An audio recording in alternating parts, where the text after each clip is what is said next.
ಶಿಕ್ಷಾ ಗುರುಗಳಿಗೆ ಮತ್ತೆ ಈ ಇವತ್ತಿನ ಭಾಗವತಂ ಸೇವೆ ಕೊಟ್ಟಿರಂತಹ ನನ್ನ ಎಲ್ಲಾ ಶಿಕ್ಷಾ ಗುರುಗಳಿಗೂ ನಾನು ಹೃದಯಪೂರ್ವಕವಾಗಿ ಅವರ ಪಾದಾರವಿಂದಗಳಿಗೆ ವಂದನೆಗಳನ್ನ ಸಲ್ಲಿಸ್ತಾ ಅವರ ಆಶೀರ್ವಾದಗಳನ್ನು ಬೇಡ್ತಾ ಹಾಗೆ ಗುರು ಮಹಾರಾಜರ ಆಶೀರ್ವಾದವನ್ನ ಬೇಡ್ತಾ ಪ್ರಭುಪಾದರ ಆಶೀರ್ವಾದವನ್ನ ಬೇಡ್ತಾ ಈ ಸೇವೆಯನ್ನ ಪ್ರಾರಂಭ ಮಾಡ್ಲಿಕ್ಕೆ ಕೂತಿದ್ದೀನಿ. ಹಾಗೆ ಇಲ್ಲಿ ನಡೆದಂತ ನೀವೆಲ್ಲರೂ ಕೂಡ ನನಗೋಸ್ಕರ ಪ್ರಾರ್ಥನೆ ಮಾಡ್ಕೊಳ್ಳಿ. ಸರಿಯಾದ ಸಂದರ್ಭದಲ್ಲಿ ಸರಿಯಾದ ಪದಗಳನ್ನ ಸರಿಯಾದ ರೀತಿಯಲ್ಲಿ ಉಪಯೋಗಿಸಿ ಭಗವಂತನ ಈ ಪ್ರೀತಿಯನ್ನ ನಿಮ್ಮ ಹೃದಯಗಳವರೆಗೂ ಕೊಡುವಂತ ಶಕ್ತಿ ನನಗೆ ಬರ್ಲಿ ಅಂತ ಹೇಳ್ಬಿಟ್ಟು ನೀವೆಲ್ಲ ಬೇಡ್ಕೊಳ್ಬೇಕು ಅಂತ ನನ್ನ ಇಚ್ಛೆ. ಹರೇ ಕೃಷ್ಣ. ಸೊ ಇವತ್ತು ನಮ್ಮ ಶ್ಲೋಕ ಅಧ್ಯಾಯ 1 ಸ್ಕಂದ 1 ಅಧ್ಯಾಯ 10 ಮತ್ತೆ ಶ್ಲೋಕ ನಂಬರ್ 20. ಇದಕ್ಕೆ ಮುಂಚೆ ನಾವು ಪ್ರಾರ್ಥನೆಯನ್ನ ಮಾಡ್ಬಿಟ್ಟು ಆಮೇಲೆ ಇದನ್ನು ಸ್ಟಾರ್ಟ್ ಮಾಡೋಣ. ಓಂ ನಮೋ ಭಗವತೆ ವಾಸುದೇವಾಯ. ಓಂ ನಮೋ ಭಗವತೆ ವಾಸುದೇವಾಯ. ಓಂ ನಮೋ ಭಗವತೆ ವಾಸುದೇವಾಯ. ನಾರಾಯಣ ನಮಸ್ಕೃತ್ಯಂ ನರಂ ಚೈವ ನರೋತ್ತಮಂ ದೇವೀಂ ಸರಸ್ವತಿಂ ವ್ಯಾಸಂ ತತೋ ಜಯಮುದೀರಯೇತ್. ನಷ್ಟಪ್ರಾಯೇಷು ಅಭದ್ರೇಷು ನಿತ್ಯಂ ಭಾಗವತ ಸೇವಯಾ ಭಗವತಿ ಉತ್ತಮ ಶ್ಲೋಕೆ ಭಕ್ತಿರ್ಭವತಿ ನೈಷ್ಠಿಕೀ. ಕೃಷ್ಣಾಯ ವಾಸುದೇವಾಯ ದೇವಕೀ ನಂದನಾಯ ಚ ನಂದ ಗೋಪಕುಮಾರಾಯ ಗೋವಿಂದಾಯ ನಮೋ ನಮಃ. ನಮಃ ಪಂಕಜನಾಭಾಯ ನಮಃ ಪಂಕಜ ಮಾಲಿನೇ ನಮಃ ಪಂಕಜ ನೇತ್ರಾಯ ನಮಸ್ತೆ ಪಂಕಜಾಂಗ್ರಯೇ. ಶ್ಲೋಕ 1:10-20.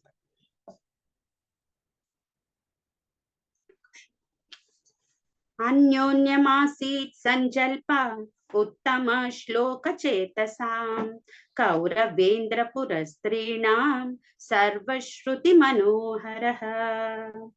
ಅನ್ಯೋನ್ಯಮಾಸೀತ್ ಸಂಜಲ್ಪ ಉತ್ತಮ ಶ್ಲೋಕ ಚೇತಸಾಂ ಕೌರವೇಂದ್ರ ಪುರಸ್ತ್ರೀಣಾಂ ಸರ್ವಶ್ರುತಿ ಮನೋಹರಃ. ಅನುವಾದ: ಉತ್ತಮ ಕವಿತೆಗಳಲ್ಲಿ ಹಾಡಿರುವ ಭಗವಂತನ ದಿವ್ಯ ಗುಣಗಳನ್ನು ಚಿಂತಿಸುತ್ತಿದ್ದ ಹಸ್ತಿನಾಪುರದ ಮಹಿಳೆಯರು ಮನೆಗಳ ಉಪ್ಪರಿಗೆಗಳಲ್ಲಿ ನಿಂತು ಭಗವಂತನನ್ನು ಕುರಿತು ಮಾತನಾಡತೊಡಗಿದರು. ಈ ಮಾತುಗಳು ವೇದದ ಸೂಕ್ತಗಳಿಗಿಂತ ಹೆಚ್ಚು ಆಕರ್ಷಕವಾಗಿತ್ತು. ಅನುವಾದ ಮತ್ತೆ ಭಾವಾರ್ಥವನ್ನು ನೀಡುವಂತ ಶ್ರೀಲ ಪ್ರಭುಪಾದರ ಪಾದಾರವಿಂದಗಳಿಗೆ ನಮಸ್ಕಾರ. ಜೈ ಶ್ರೀಲ ಪ್ರಭುಪಾದ. ಭಾವಾರ್ಥ: ಎಲ್ಲ ವೈದಿಕ ಸಾಹಿತ್ಯದ ಗುರಿ ದೇವೋತ್ತಮ ಪುರುಷ ಶ್ರೀಕೃಷ್ಣನೇ ಆಗಿದ್ದಾನೆ ಎಂದು ಭಗವದ್ಗೀತೆ ಹೇಳಿದೆ. ವಾಸ್ತವಿಕವಾಗಿ ವೇದಗಳು, ರಾಮಾಯಣ, ಮಹಾಭಾರತದಂತಹ ಗ್ರಂಥಗಳಲ್ಲಿ ಭಗವಂತನ ಮಹಿಮೆಯನ್ನು ಬಣ್ಣಿಸಲಾಗಿದೆ. ಭಾಗವತದಲ್ಲಿ ಸರ್ವಶ್ರೇಷ್ಠ ಭಗವಂತನನ್ನು ಕುರಿತಂತೆಯೇ ಅವುಗಳನ್ನು ನಿರ್ದಿಷ್ಟವಾಗಿ ಉಲ್ಲೇಖಿಸಲಾಗಿದೆ. ಆದ್ದರಿಂದಲೇ ಕುರುವಂಶದ ಅರಸರ ರಾಜಧಾನಿಯ ಮನೆಗಳ ಮೇಲ್ಭಾಗದಲ್ಲಿ ಇದ್ದ ಹೆಂಗಸರು ಭಗವಂತನ ಬಗ್ಗೆ ಮಾತನಾಡುತ್ತಿದ್ದಾಗ ಅವರ ಮಾತು ವೈದಿಕ ಸೂಕ್ತಗಳಿಗಿಂತ ಹೆಚ್ಚು ಆನಂದದಾಯಕವಾಗಿತ್ತು. ಭಗವಂತನ ಸ್ತುತಿ ರೂಪದಲ್ಲಿ ಹಾಡಿದ್ದೆಲ್ಲವೂ ಶ್ರುತಿ ಮಂತ್ರವೇ ಆಗಿದೆ. ಗೌಡಿಯ ಸಂಪ್ರದಾಯದ ಆಚಾರ್ಯರೊಬ್ಬರಾದ ಠಾಕೂರ ನರೋತ್ತಮದಾಸರು ಸರಳ ಬಂಗಾಲಿ ಭಾಷೆಯಲ್ಲಿ ರಚಿಸಿದ ಹಾಡುಗಳಿವೆ. ಅದೇ ಸಂಪ್ರದಾಯದ ಇನ್ನೊಬ್ಬ ಘನ ವಿದ್ಯಾವಂತ ಆಚಾರ್ಯರಾದ ಠಾಕೂರ ವಿಶ್ವನಾಥ ಚಕ್ರವರ್ತಿಯವರು ಠಾಕೂರ ನರೋತ್ತಮದಾಸರ ಹಾಡುಗಳು ವೈದಿಕ ಮಂತ್ರಗಳಷ್ಟೇ ಸೊಗಸಾಗಿವೆ ಎಂದು ಒಪ್ಪಿಗೆ ಇಟ್ಟಿದ್ದಾರೆ. ಆ ಹಾಡುಗಳ ವಸ್ತುವಿನಿಂದಾಗಿ ಇದು ಸಾಧ್ಯವಾಯಿತು. ಭಾಷೆ ಅಷ್ಟು ಮುಖ್ಯವಲ್ಲ, ಆದರೆ ವಸ್ತು ಬಹಳ ಮಹತ್ವದ್ದಾಗಿರುತ್ತದೆ. ಭಗವಂತನ ಚಿಂತನೆ ಮತ್ತು ಕ್ರಿಯೆಗಳಲ್ಲಿ ಮಗ್ನರಾಗಿದ್ದ ಆ ಎಲ್ಲ ಹೆಂಗಸರು ಭಗವಂತನ ಅನುಗ್ರಹದಿಂದ ವೈದಿಕ ಜ್ಞಾನದ ಪ್ರಜ್ಞೆಯನ್ನು ಬೆಳೆಸಿಕೊಂಡಿದ್ದರು. ಆದ್ದರಿಂದ ಅಂತಹ ಹೆಂಗಸರು ಸಂಸ್ಕೃತ ಅಥವಾ ಇತರ ವಿಷಯಗಳಲ್ಲಿ ಘನ ವಿದ್ವಾಂಸರಲ್ಲದಿರಬಹುದು. ಆದರೂ ಅವರು ಮಾತನಾಡಿದೆಲ್ಲವೂ ವೈದಿಕ ಸೂಕ್ತಗಳಿಗಿಂತ ಹೆಚ್ಚು ಆಕರ್ಷಕವಾಗಿದ್ದವು. ಉಪನಿಷತ್ತಿನಲ್ಲಿರುವ ವೈದಿಕ ಮಂತ್ರಗಳು ಕೆಲವೊಮ್ಮೆ ಪರ್ಯಾಯವಾಗಿ ಸರ್ವಶ್ರೇಷ್ಠ ಭಗವಂತನನ್ನು ಕುರಿತು ಹೇಳುತ್ತವೆ. ಆದರೆ ಆ ಹೆಂಗಸರ ಮಾತುಗಳು ನೇರವಾಗಿ ಭಗವಂತನನ್ನು ಕುರಿತದ್ದಾಗಿದ್ದುವು. ಹೀಗಾಗಿ ಅವು ಹೃದಯಕ್ಕೆ ಹೆಚ್ಚು ಆನಂದದಾಯಕವಾಗಿದ್ದುವು. ವಿದ್ವಾಂಸರಾದ ಬ್ರಾಹ್ಮಣರ ಮಂತ್ರಗಳಿಗಿಂತ ಆ ಹೆಂಗಸರ ಮಾತುಗಳು ಹೆಚ್ಚು ಮೌಲ್ಯಯುತವಾಗಿರುವಂತೆ ತೋರಿದವು. ಹರೇ ಕೃಷ್ಣ. ಓಂ ಅಜ್ಞಾನತಿಮಿರಾಂಧಸ್ಯ ಜ್ಞಾನಾಂಜನಶಲಾಕಯಾ ಚಕ್ಷುರುನ್ಮಿಲಿತಂ ಯೇನ ತಸ್ಮೈ ಶ್ರೀ ಗುರವೇ ನಮಃ. ಶ್ರೀ ಚೈತನ್ಯ ಮನೋಭೀಷ್ಟಂ ಸ್ಥಾಪಿತಂ ಯೇನ ಭೂತಲೆ ಸ್ವಯಂ ರೂಪ ಕದಾ ಮಹ್ಯಂ ದದಾತಿ ಸ್ವಪದಾಂತಿಕಂ. ವಂದೇಹಂ ಶ್ರೀ ಗುರೋ ಶ್ರೀಯುತ ಪದ ಕಮಲಂ ಶ್ರೀ ಗುರೂನ್ ವೈಷ್ಣವಾಂಶ್ಚ ಶ್ರೀರೂಪಂ ಸಾಗ್ರಜಾತಂ ಸಹಗಣ ರಘುನಾಥಾನ್ವಿತಂ ತಂ ಸಜೀವಂ ಸಾದ್ವೈತಂ ಸಾವಧೂತಂ ಪರಿಜನ ಸಹಿತಂ ಶ್ರೀಕೃಷ್ಣ ಚೈತನ್ಯ ದೇವಂ ಶ್ರೀ ರಾಧಾ ಕೃಷ್ಣ ಪಾದಾನ್ ಸಹಗಣ ಲಲಿತಾ ಶ್ರೀ ವಿಶಾಖಾನ್ವಿತಾಂಶ್ಚ. ಹೇ ಕೃಷ್ಣ ಕರುಣಾ ಸಿಂಧೋ ದೀನಬಂಧೋ ಜಗತ್ಪತೆ ಗೋಪೇಶ ಗೋಪಿಕಾ ಕಾಂತ ರಾಧಾ ಕಾಂತ ನಮೋಸ್ತುತೆ. ತಪ್ತ ಕಾಂಚನ ಗೌರಾಂಗಿ ರಾಧೆ ವೃಂದಾವನೇಶ್ವರಿ ವೃಷಭಾನುಸುತೆ ದೇವಿ ಪ್ರಣಮಾಮಿ ಹರಿಪ್ರಿಯೆ.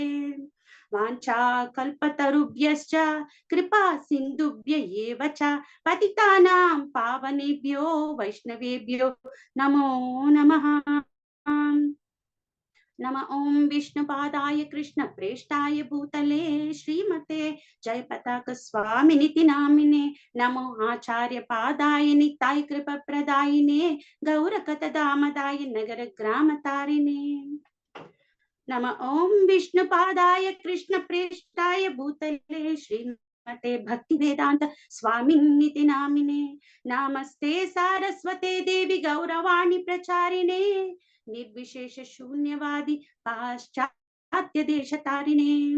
ಜಯ ಶ್ರೀ ಕೃಷ್ಣ ಚೈತನ್ಯ ಪ್ರಭು ನಿತ್ಯಾನಂದ ಶ್ರೀ ಅದ್ವೈತ ಗದಾಧರ ಶ್ರೀವಾಸಾದಿ ಗೌರ ಭಕ್ತ ವೃಂದ. ಹರೇ ಕೃಷ್ಣ ಕೃಷ್ಣ ಕೃಷ್ಣ ಹರೇ ಹರೇ ಹರೇ ರಾಮ ರಾಮ ರಾಮ ಹರೇ ಹರೇ. ಶ್ಲೋಕ ಮತ್ತೆ ಅನುವಾದವನ್ನು ಓದೋಣ. ಅನ್ಯೋನ್ಯಮಾಸಿತ್ ಸಂಜಲ್ಪ ಉತ್ತಮ ಶ್ಲೋಕ ಚೇತಸಾಂ ಕೌರವೇಂದ್ರ ಪುರಸ್ತ್ರೀಣಾಂ ಸರ್ವಶ್ರುತಿ ಮನೋಹರ. ಅನುವಾದ. ಉತ್ತಮ ಕವಿತೆಗಳಲ್ಲಿ ಹಾಡಿರುವ ಭಗವಂತನ ದಿವ್ಯ ಗುಣಗಳನ್ನು ಚಿಂತಿಸುತ್ತಿದ್ದ ಹಸ್ತಿನಾಪುರದ ಮಹಿಳೆಯರು ಮನೆಗಳ ಉಪ್ಪರಿಗೆಗಳಲ್ಲಿ ನಿಂತು ಭಗವಂತನನ್ನು ಕುರಿತು ಮಾತನಾಡತೊಡಗಿದರು. ಆ ಮಾತುಗಳು ವೇದದ ಸೂಕ್ತಗಳಿಗಿಂತ ಹೆಚ್ಚು ಆಕರ್ಷಕವಾಗಿ.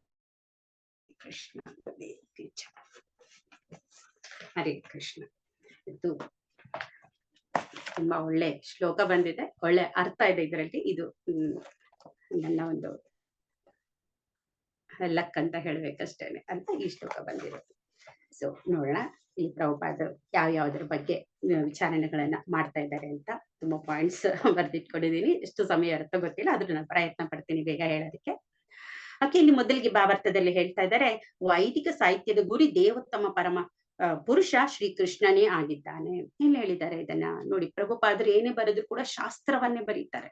ಸೊ ಎಲ್ಲಿಂದ ಹೇಳ್ತಾ ಇದ್ದಾರೆ, ಇಲ್ಲಿ ಭಗವದ್ಗೀತೆಯಲ್ಲಿ ಭಗವಂತ ಏನ್ ಹೇಳ್ತಾರೆ, ಸರ್ವಸ್ಯ ಚಾಹಂ ಹೃದಿ ಸನ್ನಿವಿಷ್ಟೋ ಮತ್ತ ಸ್ಮೃತಿ ಜ್ಞಾನಮಪೋಹನಂ ಚ ವೇದೈಶ್ಚ ಸರ್ವೈರಹಮೇವ ವೇದ್ಯೋ ವೇದಾಂತ ಕೃದ್ ವೇದ ವಿದೇವ ಚಾಹಂ. ಹೇಳ್ತಾ ಇದ್ದಾರೆ ಭಗವಂತ, ನಾನೇ ಎಲ್ಲ ವೇದಗಳ ಸಾರಾಂಶ ಅಂತ ಹೇಳ್ಬಿಟ್ಟು.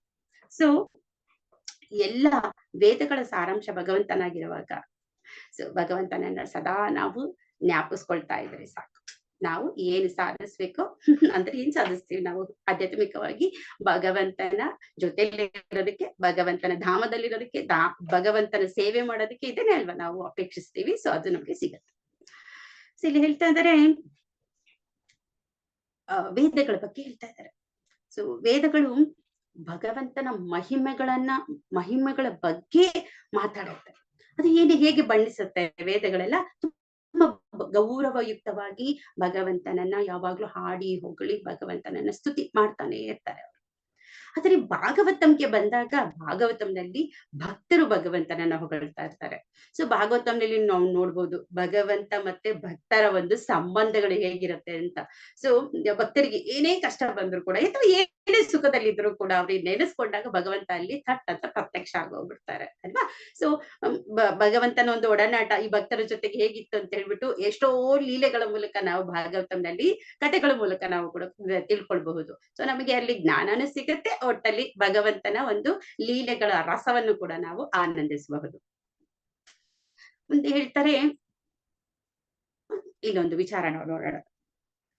ನಾವು ಮೌನಿ ಅಂದ್ರೆ ಯಾರು ಅಂತ ಹೇಳ್ಬಿಟ್ಟು ಪ್ರಭುಪಾದರ ಒಂದು ವಿವರಣೆಗಳಲ್ಲಿ ಎಷ್ಟೋ ಹತ್ರ ನೋಡಿರ್ತೀವಿ ಅಲ್ವಾ. ಸೊ ಮೌನಿ ಅಂದ್ರೆ ಏನು, ವಾಚಾಳಿ ಅಂದ್ರೆ ಏನು. ಸೊ ನಮಗೆ ಭೌತಿಕವಾಗಿ ಹೇಳ್ಬೇಕಂದ್ರೆ ಮೌನಿ ಅಂದ್ರೆ ಯಾರು ಸುಮ್ಮನೆ ಇರ್ತಾರೆ, ಏನು ಮಾತಾಡಲ್ಲ ಅವ್ರು. ಅಲ್ವಾ. ವಾಚಾಳಿ ಅಂದ್ರೆ ಯಾವಾಗ್ಲೂ ಯಾರು ಮಾತಾಡ್ತಾನೆ ಇರ್ತಾರೆ, ಸುಮ್ಮನೆ ಇರೋದಿಲ್ಲ ಅವ್ರು. ಆದ್ರೆ ಆಧ್ಯಾತ್ಮಿಕ ನೆಲೆನಲ್ಲಿ ನಾವು ನೋಡಿದ್ರೆ ಮೌನಿ ಅಂದ್ರೆ ಯಾರು, ಯಾವಾಗ್ಲೂ ಯಾರು ಭಗವಂತನ ಬಗ್ಗೆ ಮಾತಾಡ್ತಾನೆ ಇರ್ತಾರೆ, ಸತತವಾಗಿ ಭಗವಂತನನ್ನ ಕೀರ್ತಿಸ್ತಾ ಇರ್ತಾರೆ, ಮತ್ತೆ ಭಗವಂತನ ಲೀಲೆಗಳ ಬಗ್ಗೆ ಹೇಳ್ತಾ ಇರ್ತಾರೆ, ಪ್ರಚಾರ ಮಾಡ್ತಾ ಇರ್ತಾರೆ. ಸೊ ಎಲ್ಲ ಸೇವೆಗಳಲ್ಲಿ ತೊಡಗಿರ್ತಾರೆ, ಅವರನ್ನ ಮೌನಿ ಅಂತಾರೆ. ಹೌದಾ. ಸೊ ಬರೀ ಮಾತಾಡಿದ್ರೆ ಮಾತ್ರ ಅಲ್ಲ, ಮಾತಾಡದೆ ಇದ್ರು ಮೌನವಾಗಿ ಮೌನಿ ಅಂತ ಹೇಳ್ತಾರೆ. ಯಾಕಂದ್ರೆ ಅವರು ಕೃಷ್ಣನಿಗೆ ಸಂಬಂಧ ಇಲ್ಲದಂತ ಯಾವುದೇ ಮಾತನ್ನ ಮಾತಾಡೋದಿಲ್ಲ. ಮಾತಾಡಿದ್ರೆ ಭಗವಂತನ ಬಗ್ಗೆ ಮಾತ್ರ ಮಾತಾಡೋದ್ರಿಂದ ಅವರು ಮೌನಿ. ಸೊ ನಾವು ಸುಮ್ಮನೆ ಮಾತಾಡ್ತಾ ಇದ್ರೆ ಅದರಿಂದ ಏನು ಪ್ರಯೋಜನ ಇಲ್ಲ ಅಂದ್ರೆ ಅದು ಭೌತಿಕವಾಗಿದ್ರ ಅದು ವಾಚಾಳಿ. ಹೌದಾ. ಸೊ ಇಲ್ಲಿ ಶ್ರುತಿ ಮಂತ್ರಗಳ ಬಗ್ಗೆ ಹೇಳ್ತಾ ಇದ್ದಾರೆ ಭಗವಂತ. ಶ್ರುತಿ ಮಂತ್ರಗಳು ಭಗವಂತನನ್ನ ಯಾವಾಗ್ಲೂ ಹೊಗಳ್ತಾ ಇರುತ್ತೆ, ಹಾಡ್ತಾ ಇರುತ್ತೆ.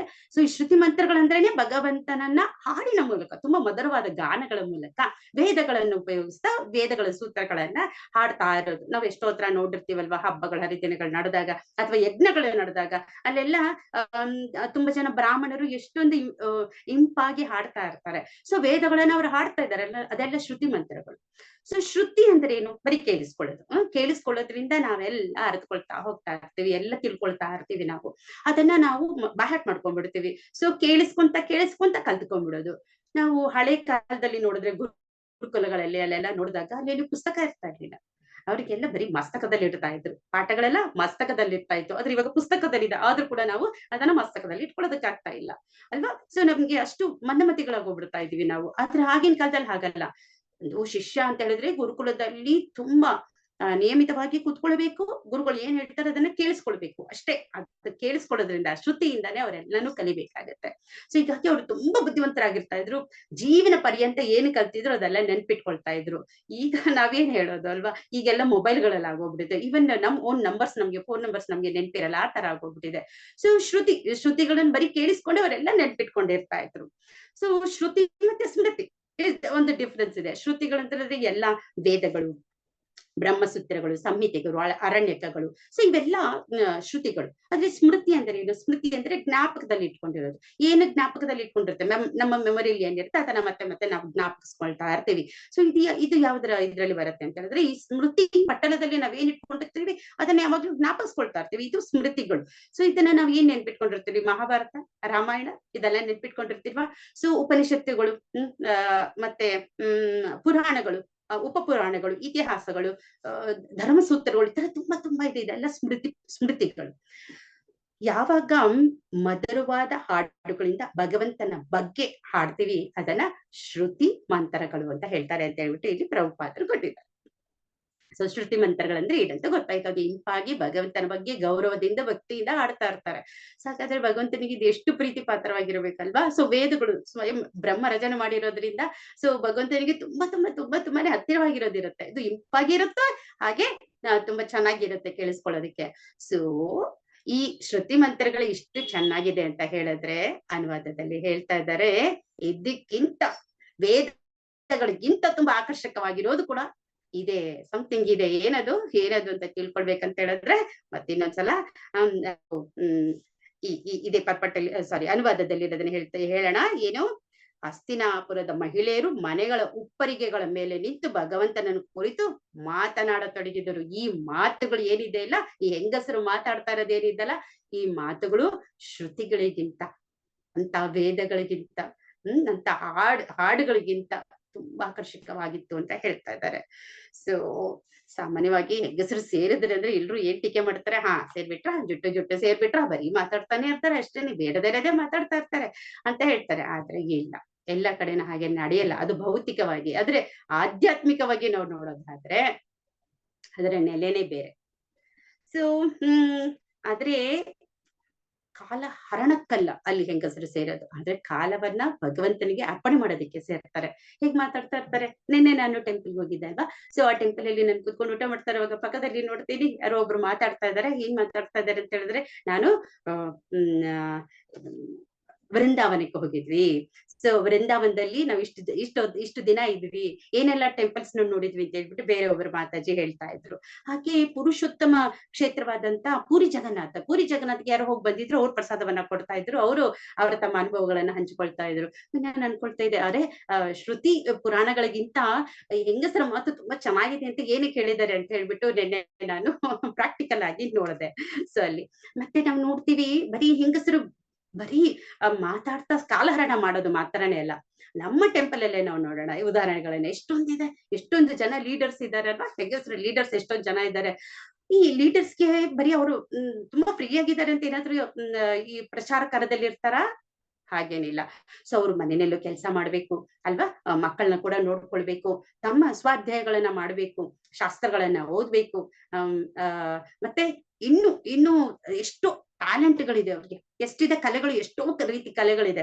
ಹೇಗೆ ಎಷ್ಟೋ ಜನ ಬಂದು ದೇವಸ್ಥಾನದಲ್ಲಿ ಹೂ ಕಟ್ತಾ ಇರ್ತಾರೆ, ಭಗವಂತನಿಗೆ ಅಲಂಕಾರ ಮಾಡ್ತಾ ಇರ್ತಾರೆ, ಸ್ಟಿಚಿಂಗ್ ಮಾಡ್ತಾ ಇರ್ತಾರೆ, ರಂಗೋಲಿಗಳನ್ನ ಹಾಕ್ತಾ ಇರ್ತಾರೆ, ಭಗವಂತನ ಆ ಸ್ಥಳಗಳನ್ನೆಲ್ಲ ಕ್ಲೀನ್ ಮಾಡ್ತಾ ಇರ್ತಾರೆ, ಇನ್ನು ಕುಕಿಂಗ್ ಮಾಡ್ತಾ ಇರ್ತಾರೆ. ಸೊ ರಾಜಭೋಗ ಸೇವೆನಲ್ಲಿ ಎಷ್ಟೊಂದ್ ಜನ ಬರೀ ಹೆಂಗಸರೇ ಹೋಗೋದು ಜಾಸ್ತಿ. ಸೊ ಹೀಗೆ ಹೆಂಗಸರು ನಾನಾ ವಿಧವಾದಂತ ಕಲೆಗಳನ್ನ ಹೊಂದಿದ್ದು ಅದನ್ನೆಲ್ಲ ಭಗವಂತನ ಸೇವೆನಲ್ಲಿ ಉಪಯೋಗಿಸ್ತಾ ಇರ್ತಾರೆ. ಸೊ ಒಂದ್ಸಲ ನಮ್ಮ ಸುಂದರ್ನಿ ತಾಯಿ ಪ್ರಭು ಅವ್ರು ಹೇಳ್ತಾ ಇದ್ರು, ಹೆಂಗಸರು ಕೃಷ್ಣ ಪ್ರಜ್ಞೆಯಲ್ಲಿ ಬೇಗ ಆಕರ್ಷಿತರಾಗ್ತಾರೆ. ಬಹುಶಃ ತುಂಬಾ ಹೇಳಿದ್ರೆ ಅಂದ್ರೆ ಹೆಚ್ಚಿನ ಜನಸಂಖ್ಯೆನಲ್ಲಿ ನೋಡೋ ತರ ಇದ್ರೆ ಹೆಂಗಸರೇ ಕೃಷ್ಣ ಪ್ರಜ್ಞೆಗೆ ಅಥವಾ ದೇವತಾ ಪೂಜೆಗಳಿಗೆ ತುಂಬಾ ಆಕರ್ಷಿತರಾಗ್ತಾರೆ ಅಂತ ಹೇಳ್ಬಿಟ್ಟು. ಅವಾಗ ಅದನ್ನ ಕೇಳಿಸ್ಕೊಳ್ತಾ ನಾನು ಅನ್ಕೊಳ್ತಾ ಇದ್ದೆ, ಹೌದಲ್ಲ ಬೇಗ ಆಕರ್ಷಿತರಾಗ್ತಾರೆ. ಸೊ ಯಾಕೆ ಅಂತ ಹೇಳಿದ್ರು, ಯಾಕೆ ಅಂದ್ರೆ ಹೆಂಗಸರ ಹೃದಯ ತುಂಬಾ ಮೃದುವಾಗಿರುತ್ತೆ ಅಷ್ಟೇ ಅಲ್ಲ, ಅವರು ಬೇಗ ನಂಬುತ್ತಾರೆ ಭಗವಂತನನ್ನ. ಸೊ ಅವರ ಹೃದಯ ಎಷ್ಟು ಮೃದುವಾಗಿರುತ್ತೆ ಅಂತ ಹೇಳಿದ್ರೆ, ಎಷ್ಟು ಹಗುರವಾಗಿದೆ ಅಂತ ಹೇಳಿದ್ರೆ, ಭಗವಂತನ ಬಗ್ಗೆ ಹೇಳಿದ ತಕ್ಷಣ ಅವರ ಹೃದಯವನ್ನ ಕ್ಷೇತ್ರದಲ್ಲಿ ಭಗವಂತನ ನಾಮ, ಭಗವಂತನ ಒಂದು ಭಕ್ತಿ ಅನ್ನೋ ಲತಾ ಬೀಜಗಳು ಬೇಗ ಬಿತ್ತು ಬಿಡ್ತಾರೆ ಅಂತ ಹೇಳ್ತಾರೆ. ಸೊ ಹೀಗಾಗಿ ಅವರು ಬೇಗ ಆಕರ್ಷಿತರಾಗ್ತಾರೆ. ಸೊ ಹಾಗಾಗಿ ಬರೀ ಸಮಯ ಕಾಲಹರಣ ಮಾಡೋದು ಮಾತ್ರನೇ ಅಲ್ಲ, ಸೊ ಅವರು ಭಗವಂತನಿಗೋಸ್ಕರ ಹೇಗೆ ಉಪಯೋಗಿಸ್ಕೊಳ್ಬೇಕು ಅಂತ ಕೂಡ ನೋಡ್ತಾರೆ. ಎಷ್ಟೋ ಜನ ಮಾತಾಜಿ ಚಿಲ್ಡ್ರನ್ಸ್ ಕ್ಲಾಸ್ ತಗೊಳ್ತಾ ಇದಾರ. ಸೊ ಮಕ್ಕಳಿಗೆ ಆ ಒಂದು ವಯಸ್ಸಿನಲ್ಲೇ ಅವರು ಕೃಷ್ಣ ಪ್ರಜ್ಞೆ ಅನ್ನೋ ಬೀಜವನ್ನ ಬಿತ್ತುತ್ತಾ ಇದ್ದಾರ. ಸೊ ಇದಕ್ಕೆಲ್ಲಾನು ಸಮಯ ಬೇಕು. ಆದ್ರೆ ಭಗವಂತ ಹೇಳ್ತಾರೆ ಅಹಂ ಕಾಲೋಸ್ಮಿ ಅಂತ ಹೇಳ್ಬಿಟ್ಟು. ಸೊ ಅದನ್ನೆಲ್ಲ ಏನ್ ಬೇಕೋ ಆ ಕಲೆಗಳನ್ನಾಗಿರ್ಲಿ, ಅಷ್ಟು ಸಮಯವನ್ನಾಗಿರ್ಲಿ ಭಗವಂತ ಹೆಂಗಸರಿಗೆ ಕೊಟ್ಟು ಬಿಡ್ತಾರೆ ಅಲ್ವಾ. ಸೊ ಇಷ್ಟೊಂದು ರೀತಿಯಾದಂತ ಕಲೆಗಳಿದ್ರು ಕೂಡ ಆ ಕಲೆಗಳನ್ನ ಭಗವಂತನ ಸೇವೆನಲ್ಲಿ ಅದು ನೈಜವಾಗ್ಲೇನೆ ಅವರು ಅದನ್ನ ಉಪಯೋಗಿಸ್ಬಿಡ್ತಾರೆ, ಹೌದಾ. ಹಾಗಾಗಿ ನಾವು ನೋಡ್ಬೋದು ಎಷ್ಟೋ ಜನ ಫುಲ್ ಟೈಮ್, ಎಷ್ಟೋ ಜನ ಪ್ರತಿದಿನ ಸೇವೆಗಳಲ್ಲಿ ಕೂಡ ಭಗವಂತನ ದೇವಸ್ಥಾನಗಳಲ್ಲಿ ಬಂದು ಸೇವೆಗಳನ್ನ ಸಲ್ಲಿಸ್ತಾ ಇರ್ತಾರೆ. ಸೊ ಇಲ್ಲಿ ಮಾತಾಡ್ತಾ ಇರೋದು ಹಸ್ತಿನಾಪುರದಲ್ಲಿರುವಂತ ಹೆಂಗಸರ ಬಗ್ಗೆ. ನಾವು ಸಾಮಾನ್ಯವಾಗಿ ವೃಂದಾವನದಲ್ಲಿರುವಂತ ಗೋಪಿಕೆಯರ ಬಗ್ಗೆ ಅಥವಾ ದ್ವಾರಕದಲ್ಲಿರುವಂತ ಭಗವಂತನ ಪತ್ನಿಯರ ಬಗ್ಗೆ ಆಗಿರ್ಬೋದು, ಅಥವಾ ಅಲ್ಲಿರುವಂತ ಮಹಿಳೆಯರ ಬಗ್ಗೆ ಯಾವಾಗ್ಲೂ ಕೇಳಿಸ್ಕೊಳ್ತಾ ಇರ್ತೀವಿ. ಆದ್ರೆ ಇದೊಂದು ವಿಶೇಷ ಏನಂತ ಹೇಳಿದ್ರೆ ಹಸ್ತಿನಾಪುರದ ಹೆಂಗಸರ ಬಗ್ಗೆ ಹೇಳ್ತಾ ಇದ್ದಾರೆ ಇಲ್ಲಿ. ಸೊ ಗೋಪಿಕೆಯರು ಅಂತ ಹೇಳಿದ್ರೆ ಸದಾ ಕೃಷ್ಣನ ಲೀಲೆಗಳಲ್ಲಿ ಯಾವಾಗ್ಲೂ ಮಗ್ನರಾಗೋಗ್ಬಿಟ್ಟಿರ್ತಾರೆ.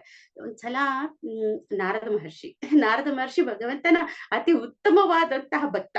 ಅವರು ವೃಂದಾವನಕ್ಕೆ ಬಂದಾಗ ಅಲ್ಲಿರೋ ಗೋಪಿಕೆಯರೆಲ್ಲ ಬಂದು ಅವರಿಗೆ ಗೌರವಗಳನ್ನ ಸಲ್ಲಿಸಿ ಮಾತಾಡಿಸ್ತಾರಂತೆ, ಕೂರ್ಸಿ ಅವರಿಗೆ ಉಪಚಾರಗಳನ್ನ ಮಾಡಿ ಕೇಳ್ತಾರಂತೆ, ನಾರದ ಮಹರ್ಷಿ ನಮ್ಗೆ ಒಂದು ಉಪಾಯ ಹೇಳ್ಕೊಡ್ತೀರಾ, ನಮ್ಗೊಂದು ದೊಡ್ಡ ಸಮಸ್ಯೆ ಇದೆ, ಸಮಸ್ಯೆಗೊಂದು ಒಂದು ಉತ್ತರ ನಮ್ಗೆ ನೀಡ್ತೀರಾ, ಬಗೆಹರಿಸ್ತೀರಾ ಅಂತ ಕೇಳ್ತಾರಂತೆ.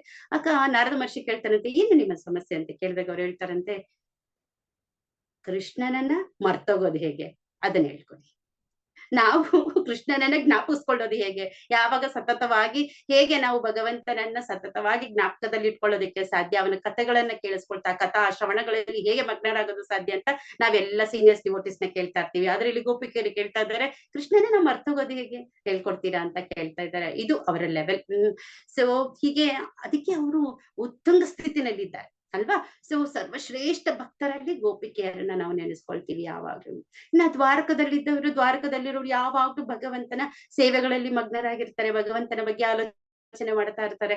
ಸೊ ಭಗವಂತ ತಮ್ಮನ್ನ ಬಿಟ್ಟು ಹೋಗ್ತಾ ಇದಾರೆ ಅಂದ್ರೆ ಅವ್ರಿಗೆ ಅಷ್ಟು ಅಳು ಬರುತ್ತೆ. ಭಗವಂತ ಬರ್ತಾ ಇದಾರೆ ಅಂದ್ರೂ ಅಳು ಬರುತ್ತೆ, ಯಾಕಂದ್ರೆ ಮತ್ತೆ ಬಿಟ್ಬಿಟ್ಟು ಹೊಟ್ಟೋಗ್ತಾರಲ್ಲ ಅಂತ. ಎಲ್ಲಿ ಹೋಗ್ತಾರೆ ಭಗವಂತ? ಅವರಿಗೆಲ್ಲರಿಗೂ ಗೊತ್ತು, ಅವರು ತನ್ನ ಹೆಂಡತಿ, ಮಕ್ಕಳು, ತನ್ನ ಸಂಸಾರ, ತನ್ನ ಪ್ರಜೆಗಳು ಇವರೆಲ್ಲಾರ್ಗಿಂತ ಹೆಚ್ಚಾಗಿ ತನ್ನ ರಾಜ್ಯ ಎಲ್ಲದಕ್ಕಿಂತ ಹೆಚ್ಚಾಗಿ ಯಾರನ್ನು ತುಂಬಾ ಪ್ರೀತಿಸ್ತಾರೆ? ತನ್ನ ಭಕ್ತರನ್ನ ಪ್ರೀತಿಸ್ತಾರೆ. ಅದರಲ್ಲೂ ಉತ್ತಂಗ ಸ್ಥಿತಿಯಲ್ಲಿರುವಂತಹ ನಮ್ಮ ಪಾಂಡವರು ಅಂತ ಹೇಳಿದ್ರೆ ತುಂಬಾ ತುಂಬಾ ಇಷ್ಟ. ಸೊ ಪುರದಲ್ಲಿರಂತ ಈ ಹೆಂಗಸರಿಗೆ ಈ ಅದೃಷ್ಟ ಎಲ್ಲಿಂದ ಒಲ್ದು ಬಂತು ಅಂತ ಹೇಳಿದ್ರೆ, ಈ ಭಕ್ತರಾದಂತಹ ಪಾಂಡವರೆಲ್ಲ ಹಸ್ತಿನಾಪುರದಲ್ಲಿದ್ದಾರೆ. ಸೊ ಭಗವಂತ ಅಲ್ಲಿಂದ ಹೊರಡೋವಾಗ್ಲೂ ಕೂಡ ಎಲ್ಲರಿಗೂ ಕೂಡ ತುಂಬಾ ದುಃಖ ಆಗುತ್ತೆ. ಅಯ್ಯೋ ಭಗವಂತ ಇಲ್ಲಿಂದ ಹೊರಟ್ಬಿಡ್ತಾರೆ, ಕುರುಕ್ಷೇತ್ರ ಮುಗಿದೋಯ್ತು. ಹಾಗಾಗಿ ಅಲ್ಲಿ ಇನ್ನೆಲ್ಲ ಕೆಲ್ಸಗಳು ಮುಗ್ದೋಗಿರೋದ್ರಿಂದ ದ್ವಾರಕೆಗೆ ಹೋಗ್ತೀನಿ ಅಂತ ಹೇಳ್ಬಿಟ್ಟು ಭಗವಂತ ಹೇಳಿ ಎಲ್ಲ ರೆಡಿ ಆಗಿದ್ರೆ ಎಲ್ಲರೂ ಬಂದು ಅಳ್ತಾ ಇದಾರೆ. ಅಯ್ಯೋ ನಾವಿನ್ನ ಭಗವಂತನ ದರ್ಶನ ಡೈರೆಕ್ಟ್ ಆಗಿ ಮಾಡೋದಕ್ಕಾಗೋದಿಲ್ವಲ್ಲ ಅಂತ ಅವರಿಗೆ ಒಂದು ನೋವು. ಸೊ ಅದ್ರ ಯುಧಿಷ್ಠಿರ್ ಮಹಾರಾಜ್ ಬಂದು ಕೇಳ್ಕೊಳ್ತಾರೆ, ಇಲ್ಲ ಕೃಷ್ಣ ನೀನ್ ಹೋಗ್ಬೇಡ, ಇನ್ನು ಸ್ವಲ್ಪ ದಿನ ಇಲ್ಲೇ ಇರು, ಇನ್ನು ಸ್ವಲ್ಪ ದಿನ ಇಲ್ಲೇ ಇರು ಅಂತ ಹೇಳ್ಬಿಟ್ಟು ಹೇಳ್ತಾ ಇದ್ದಾರೆ. ಸೊ ಆದ್ರೂ ಕೂಡ ಕೃಷ್ಣ ಏನ್ ಹೇಳ್ತಾರೆ, ಆಯ್ತು ನೀನ್ ಹೇಳಿದ್ಯಲ್ಲ ಅದಕ್ಕೋಸ್ಕರ ನಾ ಇಲ್ಲೇ ನಿಲ್ತೀನಿ ಅಂತ ಹೇಳ್ತಾರೆ. ಮತ್ತೊಂದ್ಸಲ ರೆಡಿ ಆದ್ರೆ ಉತ್ತರ ಬಂದು ಹೇಳ್ತಾರೆ, ಇಲ್ಲ ಇಲ್ಲ ಪಾಹಿ ಪಾಹಿ ಮಹಾಯೋಗಿನ್ ಅಂತ ಹೇಳ್ಬಿಟ್ಟು ಅವ್ರು ಕೇಳ್ಕೊಳ್ತಾರೆ, ನನ್ನ ಕಾಪಾಡು ಕೃಷ್ಣ ಅಂತ ಹೇಳ್ಬಿಟ್ಟು. ಹಾಗಾಗಿ ನಿಲ್ತಾರೆ. ಮತ್ತೆ ರೆಡಿ ಆದ್ರೆ ಅವ್ರಿಗೆ ಇನ್ನೊಂದ್ಸಲ ಹೋಗ್ಬೇಕು ಅನ್ಕೊಂಡ್ರೆ ಏನಾಗುತ್ತೆ, ಕುಂತಿ ಮಾರಿನ ಹೇಳ್ತಾರೆ, ಕೃಷ್ಣ ನನಗೆ ಯಾವುದ್ರ ಮೇಲೆ ಕೂಡ ನನಗೆ ಯಾವುದೇ ಆಸಕ್ತಿ ಇರಬಾರದು ಕೃಷ್ಣ. ಹೇಗೆ ನದಿಗಳು ಸಮುದ್ರಕ್ಕೆ ಹೋಗಿ ಸೇರುತ್ತೋ ಅದೇ ರೀತಿ ನನ್ನ ಮನಸ್ಸು ಕೂಡ ಯಾವಾಗ್ಲೂ ನಿನ್ನ ಪಾದಾರವಿಂದಗಳ ಮೇಲೆ ಆಕರ್ಷಿತವಾಗಿ ಆ ಕಡೆನೆ ಹರಿತಾ ಇರ್ಲಿ ಅಂತ ಹೇಳ್ತಾರೆ. ಆಮೇಲೆ ಹೇಳ್ತಾರೆ, ಯಾವುದೇ ಜನ್ಮ, ಯಾವುದೇ ನನಗೆ ಜನ್ಮೈಶ್ವರ್ಯ ಶುದ್ಧ ಶ್ರೀಬಿ ಏದಮಾನ ಮದಪ್ಪುಮಾನ್ ಅಂತ ಹೇಳ್ತಾರೆ, ನನ್ಗೆ ಯಾವ್ದ್ರ ಮೇಲೆ ಕೂಡ ಆಕರ್ಷಣೆ ಕೊಡ್ಬೇಡ. ಸೊ ಅಂತ ಅವ್ನ ಬೇಡ್ಕೊಳ್ತಾರೆ, ಕೃಷ್ಣ ನನಗೆ ನೀನಿದ್ರೆ ಸಾಕು, ನನಗೆ ಪುನಃ ಪುನಃ ಎಂತ ಕಷ್ಟಗಳು ಬಂದ್ರು ಕೂಡ ಅದನ್ನ ನಾನು ಎದುರಿಸೋದಕ್ಕೆ ಸಿದ್ಧವಾಗಿದ್ದೀನಿ, ನಾನು ಅದನ್ನ ಆಹ್ವಾನಿಸ್ತೀನಿ, ನನಗೆ ಮತ್ತೆ ಮತ್ತೆ ಕಷ್ಟ ಬರ್ಲಿ ಅಂತ ಕೇಳ್ಕೊಳ್ತೀನಿ ಅಂತ ಬಿಟ್ಟದು ಒಂದು ಹೆಂಗಸಾದಂತಹ ಒಂದು ಅಬಲೆಯಾದಂತಹ ಕುಂತಿ ಮಹಾರಾಣಿ ಬೇಡ್ತಾ ಇದ್ದಾರೆ. ಯಾರು ಒಂದು ಸ್ತ್ರೀ ಅಲ್ವಾ? ಸೊ ಈ ರೀತಿ ಬೇಡ್ಕೊಳ್ತಾ ಇದ್ದಾರೆ, ಕೃಷ್ಣ ನೀನಿದ್ರೆ ಸಾಕು, ಎಂತ ಆಪತ್ತುಗಳು ಮತ್ತೆ ಮತ್ತೆ ಮತ್ತೆ ಮತ್ತೆ ಬರ್ಲಿ ಅಂತ ಹೇಳ್ಬಿಟ್ಟು ನಾನು ಬೇಡ್ಕೊಳ್ತೀನಿ ಅಂತ ಹೇಳ್ತಾರೆ. ಸೊ ಈ ರೀತಿನಲ್ಲಿ ಹೆಂಗಸರನ್ನು ನೋಡಿದ್ರೆ ಹೇಗೆ ಭಗವಂತನಿಗೆ ಆಟೋಮೆಟಿಕ್ ಆಗಿ ಎಷ್ಟು ಆಕರ್ಷಿತರಾಗ್ತಾರೆ ಅಂತ ಹೇಳ್ಬಿಟ್ಟು ನಾವು ನೋಡುವುದು ಎಷ್ಟೋ ಎಷ್ಟೋ ಕಥೆಗಳಿದೆ ಈ ತರ ಹೇಳ್ತಾ ಹೋದ್ರೆ. ದ್ರೌಪದಿ ಮಾತಾ ಎಂತ ಸಂದರ್ಭದಲ್ಲೂ ಕೂಡ, ಎಂತ ಕಷ್ಟ ಸಂದರ್ಭ, ಎಂತ ಸುಖ ಸಂದರ್ಭ, ಎಂತ ಸಂದರ್ಭದಲ್ಲಿದ್ರು ಕೃಷ್ಣನನ್ನ ಸದಾ ಸದಾ ಸದಾ ಜ್ಞಾಪಕಿಸ್ಕೊಳ್ತಾನೆ ಇರ್ತಾ ಇದ್ರು. ಸೊ ಇದು ಈ ರೀತಿಯಲ್ಲಿ ಶ್ರುತಿ ಸ್ಮೃತಿ ಎಲ್ಲಾನು ಕೂಡ ಭಕ್ತರು ಮಾಡ್ತಾನೆ ಇರ್ತಾರೆ ಯಾವಾಗ್ಲೂ ಕೂಡ. ಸೊ ಹೀಗೆ ಹೇಳ್ತಾ ಹೋದ್ರೆ ತುಂಬಾ ತುಂಬಾ ಇದೆ. ನಾವು ಈಗಿನ ಕಾಲದ ಉದಾಹರಣೆಗಳು ತಗೊಳ್ಳೋಣ. ಕರ್ಮೇತಿ ಬಾಯಿ ಏನ್ ಗೊತ್ತಿತ್ತು? ಅವ್ರೇನು ವಿದ್ಯಾ ಪಾರಂಗತರ, ಅವ್ರ ಜಸ್ಟ್ ಒಂದು ಕಿಚಡಿ ಮಾಡ್ತಾ ಇದ್ರೆ ಭಗವಂತ ಜಗನ್ನಾಥ ಸ್ವಯಂ ಬಂದು ಅದನ್ನ ತಿಂತಾ ಇದ್ರು, ಹೌದಾ? ಸೊ ಅದೇ ರೀತಿಯಲ್ಲಿ ಮೀರಾಬಾಯಿ, ಸಕ್ಕುಬಾಯಿ, ಎಷ್ಟೊಂದು ಜನ ಇದ್ದಾರೆ ಅಲ್ವಾ? ಇದು ನಾವು ವೇದಗಳಲ್ಲಿ ನಾವು ನೋಡ್ತಾ ಇದ್ರೆ ತುಂಬಾ ಜನರ ಹೆಸರನ್ನ ನಾವು ಹೇಳ್ಬೋದು ಅಲ್ವಾ? ಸೊ ದ್ರೌಪದಿ ಮಾತೆ ಆಗಿರ್ಬೋದು, ಕುಂತಿ ದೇವಿ ಆಗಿರ್ಬೋದು, ಉತ್ತರ ಆಗಿರ್ಬೋದು, ಅಥವಾ ಸುಭದ್ರ, ಈ ರೀತಿಯಲ್ಲಿ ತುಂಬಾ ಜನ ಇದ್ದಾರೆ. ಹಾಗೇನೆ ಶಬರಿ ಮಾತಾ, ಸೊ ಈ ರೀತಿನಲ್ಲಿ ತುಂಬಾ ಜನ ಇದ್ದಾರೆ ಅಲ್ವಾ? ಸೊ ಹಾಗೆ ಈಗ ನಾವು ರೀಸೆಂಟ್ ಆಗಿ ನೋಡಿದ್ರೆ ನಮ್ಮ ದೇವಸ್ಥಾನದಲ್ಲಿ ನಾವು ನೋಡ್ತೀವಿ ಎಷ್ಟೊಂದು ಮಾತೆಯರು ಬಂದ್ಬಿಟ್ಟು ಅವ್ರು ಯಾವಾಗ್ಲೂ ಕೂಡ ಕೃಷ್ಣ ಪ್ರಜ್ಞೆನಲ್ಲಿದ್ದಾರೆ. ಸೊ ಈವನ್ ಪ್ರಭುಪಾದರ ಕಾಲದಲ್ಲಿ ನೋಡಿದ್ರೆ ಯಮುನಾ ಮಾತಾ, ಮತ್ತೆ ಈಗ ರೀಸೆಂಟ್ ಆಗಿ ನಾನೊಂದು ಕಥೆ ಕೇಳ್ತಾ ಇದ್ದೆ, ಅದ್ರಲ್ಲಿ ಲಾದಿನಿ ಮಾತಾಜಿ ಬಗ್ಗೆ ಕೇಳಿದಾಗ ನಿಜವಾಗ್ಲೂ ನನ್ನ ಹೃದಯ ತುಂಬಾ ತುಂಬಾ ಸ್ಪಂದಿಸ್ಬಿಡ್ತು. ಅವ್ರ ಕಥೆನ ಕೇಳ್ತಾ ಅಷ್ಟು ಇನ್ಸ್ಪಿರೇಷನ್ ಆಗಿದೆ. ಸೊ ಲಾದಿನಿ ಮಾತಾಜಿ ಯಾವ್ದು ವಿದೇಶದಲ್ಲಿ ಆಫ್ರಿಕಾದಲ್ಲಿ ಅಲ್ಲಿ ವೃಂದಾವನ ಅನ್ನೋ ಒಂದು ಪ್ಲೇಸ್ ಅಲ್ಲಿ ಯಾವಾಗ್ಲೂ ಇರ್ತಾ ಇದ್ರು ಅವರು. ಸೊ ಒಂದು ಕಾಡ್ ತರ ಇರ್ತಾ ಇತ್ತು, ಒಂದೇ ಹೆಂಗಸು ಒಂದು ಚಿಕ್ಕ ಕುಟೀರವನ್ನ ಹಾಕೊಂಡು ಅದ್ರೊಳಗಡೆ ಇರ್ತಾ ಇದ್ರು. ಎಷ್ಟೋ ಸಲ ಅವರು ಭಾರತದಲ್ಲಿರಂತಹ ಈ GBCಗೆ ಬರಿತಾ ಇದ್ರಂತೆ, ಹಾಗೇನೆ ಭಕ್ತಿ ವೇದಾಂತ ಬುಕ್ ಟ್ರಸ್ಟ್ ಗೆ ಬರಿತಾ ಇದ್ರಂತೆ, ನನಗೆ ಭಾಗವತಂ ಕಳಿಸ್ಕೊಡಿ, ನನ್ನ ಹತ್ರ ₹1 ಕೂಡ ದುಡ್ಡಿಲ್ಲ, ಆದ್ರೆ ಭಾಗವತಂ ಓದ್ಬೇಕು ಅಂತ ಆಸೆ ಆಸೆ ನನಗೆ. ಯಾವ್ದಾದ್ರು ಹರಿದೋಗಿರೋದು, ಯಾವ್ದಾದ್ರು ಏನು ಮಳೆಯಿಂದ ನೆಂದೋಗಿರೋದು, ಅಥವಾ ಯಾವ್ದಾದ್ರು ರಿಟರ್ನ್ ಬಂದಿರೋದು, ಅಥವಾ ಯಾವ್ದಾದ್ರು ಸರಿಯಾಗಿ ಪ್ರಿಂಟ್ ಇಲ್ದೇ ಇರೋದು, ಏನಾದ್ರೂ ಒಂದು ವೇಸ್ಟ್ ಇರುತ್ತಲ್ಲ, ಆ ವೇಸ್ಟ್ ಇರೋದನ್ನ ಭಾಗವತಂನ ಕಳಿಸ್ಕೊಡಿ, ಹೇಗಿದ್ರು ಪರವಾಗಿಲ್ಲ ನಾನು ಅಕ್ಸೆಪ್ಟ್ ಮಾಡ್ತೀನಿ ಅಂತ ಎಷ್ಟೋ ಸಲ ಉತ್ತರಗಳನ್ನ ಬರಿತಾ ಇದ್ರಂತೆ. ಬರ್ದು ಕಡೆಗೆ ಅಲ್ಲಿಂದ ಒಂದು ಭಾಗವತಂ ಸೆಟ್ ನ ಅವರಿಗೆ ಕಳಿಸ್ಕೊಟ್ರಂತೆ. ಸೊ ಲಾದಿನಿ ಮಾತಾಜಿ 5 ಸಲ ಕಂಪ್ಲೀಟ್ ಆಗಿ ಭಾಗವತಂನ ಓದ್ತಾ ಇದ್ರು. ಒಂದು ಚಿಕ್ಕ ಕುಟೀರ, ನೀರಿಲ್ಲ, ನೀರ್ಗೆ ತುಂಬಾ ದೂರ ಹೋಗ್ಬೇಕಾಗಿತ್ತು. 2 ಪಾಟ್ ನೀರು ತಗೊಂಡು ಬಂದು ಅದನ್ನ ಬೆಳಗ್ಗೆ ಏನು ಸೋಪ್ ಇಲ್ಲ, ಬೇರೆ ಬಟ್ಟೆಗಳಿಲ್ಲ, ಸೊ ಇದೇ ಬಟ್ಟೆಗಳನ್ನು ಉಪಯೋಗಿಸ್ತಾ ಆದ್ರೆ ಜಗನ್ನಾಥನ ಸೇವೆಯಲ್ಲಿ ಯಾವಾಗ್ಲೂ ತೊಡಗಿರ್ತಾ ಇದ್ರು. ಭಾಗವತ ಓದೋದು, ಜಗನ್ನಾಥನ ಸೇವೆ ಮಾಡೋದು, ಅಷ್ಟೇ. ಸಿಂಪಲ್ ಲಿವಿಂಗ್, ಅಷ್ಟು ಸಿಂಪಲ್ ಲಿವಿಂಗ್ ನಾನು ಎಲ್ಲೂ ನೋಡೂ ಇಲ್ಲ, ಕೇಳೂ ಇಲ್ಲ. ಸೊ ಇಷ್ಟು ಆಕರ್ಷಿತರಾಗಿರ್ತಾರೆ ಹೆಂಗಸರು ಅಂತ ಹೇಳಿದ್ರೆ. ಭಗವಂತನಿಗೆ ಒಂದು ಸಲ ಮನಸ್ಸು ಕೊಟ್ರೆ ಮುಗಿದೋಯ್ತು ಕತೆ, ಅಷ್ಟೇ. ಸೊ ಇನ್ನ ಅವನೇ ಸರ್ವೋತ್ತಮ, ಅವನೇ ಸರ್ವಶ್ರೇಷ್ಠ, ಒಂದು ಜೀವನಾನೇ ಭಗವಂತನಿಗೋಸ್ಕರ ಮುಡಿಪಾಗಿಟ್ಟು ಬಿಡ್ತಾರೆ. ಹೌದಾ? ಈ ರೀತಿನಲ್ಲಿ ನಾವು ತುಂಬಾ ಜನರ ಹೆಸರನ್ನ ಹೇಳ್ಕೊಂತಾ ಹೋಗ್ತಾ ಇರ್ಬೋದು. ನಾವು ನಮ್ಮ ನಿತ್ಯಾನಂದ ಪ್ರಭುಗಳ ಅರ್ಧಾಂಗಿ ಆಗಿರಂತ ಜಾಹ್ನವಿ ಮಾತಾ ಅವ್ರು ಏನ್ ಮಾಡ್ತಾ ಇದ್ರು, ಈ ನಮ್ಮ ಒಂದು ಭಕ್ತಿ ವೃಕ್ಷಗಳಾಗಿರ್ಬೋದು, ನಾಮಹಟ್ಟಗಳಾಗಿರ್ಬೋದು, ಅಥವಾ ಪ್ರಚಾರ ಕಾರ್ಯಗಳಾಗಿರ್ಬೋದು, ಅಥವಾ ಬುಕ್ ಡಿಸ್ಟ್ರಿಬ್ಯೂಷನ್ಸ್ ಆಗಿರ್ಬೋದು, ಇದೆಲ್ಲ ಎಲ್ಲಿಂದ ಸ್ಟಾರ್ಟ್ ಆಯ್ತು? ಜಾಹ್ನವಿ ಮಾತಾಯಿಂದ ಸ್ಟಾರ್ಟ್ ಆಯ್ತು. ಸಚಿ ಮಾತಾ ಯಾವಾಗ್ಲೂ ಭಗವಂತನ ಬಗ್ಗೆ ಕೇಳಿಸ್ಕೊಳ್ತಾ ಇರ್ಬೇಕು ಅಂತ ಹೇಳ್ಬಿಟ್ಟು ಏನ್ ಆಜ್ಞೆ ಮಾಡಿದ್ರು ಪುತ್ರ, ಗೌರಂಗ ಮಹಾಪ್ರಭುಗೆ ಹೇಳ್ತಾರೆ, ಚೈತನ್ಯ ಮಹಾಪ್ರಭುಗೆ ನೀನ್ ದೂರ ಹೋಗಿ ಎಲ್ಲೂ ಇರ್ಬೇಡ, ವೃಂದಾವನದಲ್ಲಿದ್ರೆ ನಿನ್ ಬಗ್ಗೆ ನಾನು ಕೇಳಿಸ್ಕೊಳಕ್ ಆಗಲ್ಲ, ನೀನು ಪುರಿ ಜಗನ್ನಾಥಲ್ಲಿ ಅಟ್ಲೀಸ್ಟ್ ಆ ಕಡೆಯಿಂದ ಹೋಗಿ ಬರ್ತಾರಂತ ಜನ ನಿನ್ ಬಗ್ಗೆ ನನ್ಗೆ ಹೇಳ್ತಾ ಇರ್ತಾರೆ ಅಂತ ತಾಯಿಗೋಸ್ಕರ ನಮ್ಮ ಚೈತನ್ಯ ಮಹಾಪ್ರಭುಗಳು ಎಲ್ಲಿದ್ರು? ಪುರಿ ಜಗನ್ನಾಥ್ನಲ್ಲಿದ್ರು. ಸೊ ಹೀಗೆ ನಾವು ಹೆಂಗಸರ ಬಗ್ಗೆ ಹೇಳ್ತಾ ಇದ್ರೆ ತುಂಬಾ ತುಂಬಾ ತುಂಬಾ ತುಂಬಾ ಹೇಳ್ತಾನೆ ಇರಬಹುದು. ಸೊ ಮುಂದಕ್ಕೆ ಹೋಗೋಣ. ಇಲ್ಲಿ ಪ್ರಭುಪಾದರು ಬಂದು ನರೋತ್ತಮ ದಾಸು ಆಚಾರ್ಯರ ಬಗ್ಗೆ ಕೂಡ ಇಲ್ಲಿ ಹೋಗ್ಲಿ ಹೇಳ್ತಾ ಇದ್ದಾರೆ. ಸೊ ನರೋತ್ತಮ ದಾಸರ ಬಗ್ಗೆ ಹೇಳ್ಬೇಕು ಅಂತ ಹೇಳಿದ್ರೆ ದಿನ ಇಡೀ ಸಾಕಾಗೋದಿಲ್ಲ. ಆದ್ರೆ ಒಂದು ಚಿಕ್ಕ ಘಟನೆ ಹೇಳ್ತೀನಿ. ಯಾವಾಗ್ಲೂ ಚೈತನ್ಯ ಮಹಾಪ್ರಭು ತಾವು ಇರೋವಾಗ್ಲೇ ನರೋತ್ತಮ ನರೋತ್ತಮ ನರೋತ್ತಮ ಅಂತ ಯಾವಾಗ್ಲೂ ಕೂಗ್ತಾ ಇದ್ರಂತೆ. ಅವಾಗ ಶಿಷ್ಯರೆಲ್ಲ ಬಂದು ಕೇಳ್ತಾ ಇದ್ರಂತೆ, ಮಹಾಪ್ರಭು ಇಲ್ಲಿ ನರೋತ್ತಮ ಅಂತ ಯಾರು ಇಲ್ವಲ್ಲ, ನಮ್ಮಲ್ಲಿ ಯಾರು ಇಲ್ಲ, ಇಲ್ಲ ಅಕ್ಕಪಕ್ಕ ಕೂಡ ಯಾರು ಇಲ್ಲ, ನೀವು ಯಾರನ್ನ ಕರಿತಾ ಇದ್ದೀರಾ ಅಂತ ಕೇಳ್ತಾ ಇದ್ರಂತೆ.